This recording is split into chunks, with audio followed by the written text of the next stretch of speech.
Hello, fans, and welcome to this week's edition of the Tiger Basketball Report. I'm your host, Ben Rosenbaum, and as always, joined by the head coach of the Tigers, Laura Harper. Coach, welcome back. Thank you. Thanks for having me. So, first of all, days like today, with the weather outside, are you not happy you play an indoor sport? I mean, goodness gracious, it's 10 degrees. It's Arctic. It's Arctic in single digits. Shout out to men's lacrosse and women's lacrosse and cross country out there doing their thing, because it could not be me. There's no way.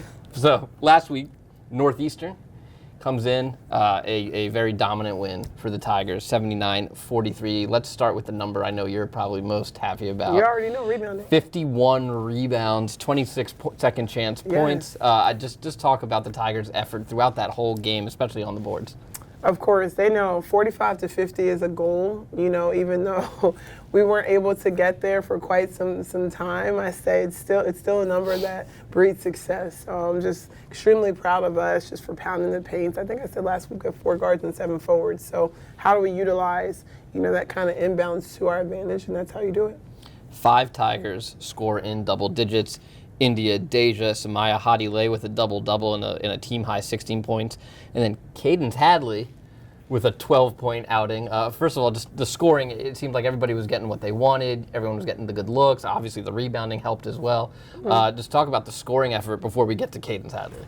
Of course, ultimately we've really been focused on sharing the ball, trying to get our assist numbers up, shots over turnovers, and just good for great. Let's give some good for great, and I think it's really been helping. They seem to play extremely selfless basketball, and really, really happy for Cadence. Yeah, and so Cadence comes in. I think she's somebody who doesn't get a lot of runs, so I think all of us were a little curious when she was getting off the bench real early. She hits 2 big threes straight off the bench, and then would come up later and hit a few more. And just talk about her game. You mentioned if teams are going to sit in the zone, you're going to let Cadence come out there and just fire away.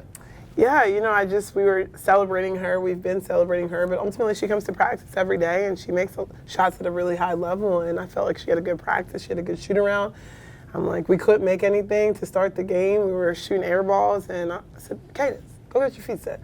And the first one, she made it in. The second one in. I mean, it was just such a pivotal point in the game for her to come in and just be so impactful for us. You mentioned the first half, a little tight here inside Tiger Arena. India Johnson hits 2 huge back-to-back threes, one of them right as the half expires. Just talk about, we talked a little bit about it post-game, India's her ability to play in the moment, and she doesn't really feel the pressure at times, it seems like. For sure. India she has that gene where she can be unconscious, and she knows that we need her to score. And, I almost want her to be more aggressive. She doesn't have a selfish bone in her body, and, scoring just really does come easy to her. So we're just, again, lucky to have her. How big were those threes for you guys momentum-wise going into the locker room? Huge. And I think it also just gave her more confidence. It gave our team more confidence. And I wasn't sure if we could get Northeastern out of that zone, but, it gave just our team the confidence to shoot the ball.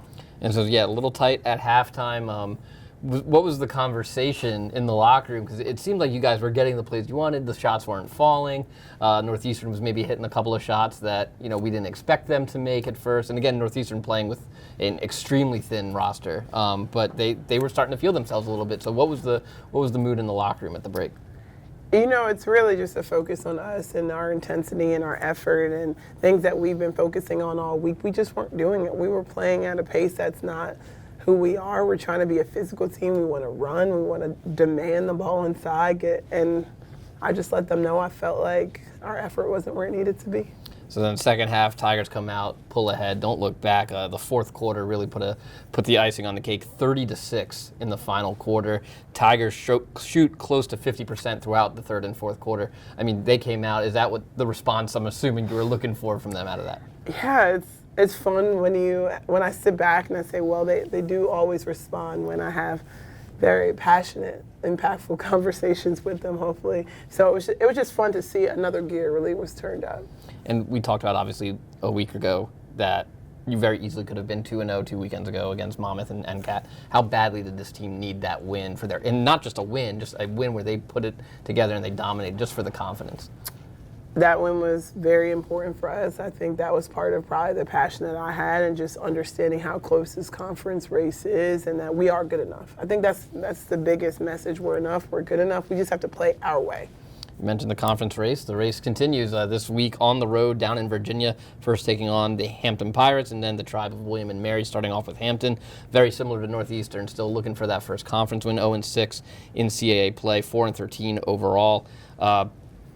6-game losing streak. This is a team just fighting, and you're coming off. I mean, these are dangerous teams though, because they're going to throw everything at the wall. They're trying to find some way to work. And Hampton's bench, obviously, probably a little bit more plentiful than what Northeastern had to offer. But how do you approach a Hampton team that's looking for a win?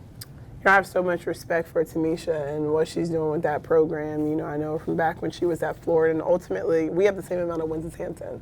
So we are very humble, and we know what we are focused on, and that's us. So we're trying to grow and build on, Northeastern last week and just stay focused on things to make us a better basketball team.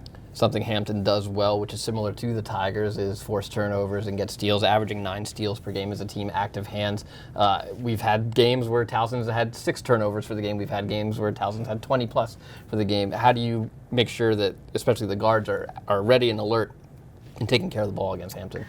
I just know she's going to throw the kitchen sink at us, and, we'll get pressured. We'll get 3-quarter press. We'll get full court press. I think it's really just trying to put them situationally in those to the best we possibly can, so there's just more confidence in, okay, 2 people are coming at me, let me look and really see what else is open. William and Mary on Sunday following the game at Hampton, 3-2, 6-10 on the season. This is a team much like you, Erin Dickerson-Davis, in her same year at William and Mary as you were at Towson. So she's starting to get her players in. How has the Tribe changed from when she first took over to now, if at all? For sure. They've definitely changed. They've gotten more athletic. Their guards are big-time scorers, and Jetties and Nascimento. I might be mispronouncing her Bella, name. yep, yeah. Bella, yes. But they are just really, really impactful guards, and it's nice to see, Erin and her success as it continues.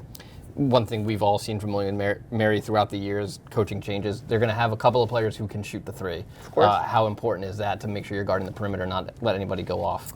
Yeah, no, and they have forwards that can shoot. Yeah. That's the thing within this conference, just longer players that can shoot. So we're familiar with their roster. I think this is a team that we are familiar with, so we'll be ready. We need to close out with high hands and be prepared. It's a different scout from Hampton going into William and Mary, so we just need to make those adjustments. All right, Coach, thanks for joining us. Good luck this weekend and safe trip down to Virginia. Thank you. All right, the Tigers hit the road. Make sure you check out TowsonTigers.com for all news and notes about your favorite Tiger basketball teams and how to follow along this weekend. For the head coach, Laura Harper, I'm Ben Rosenbaum. Thanks for joining us, and go Tigers. Go Tigers.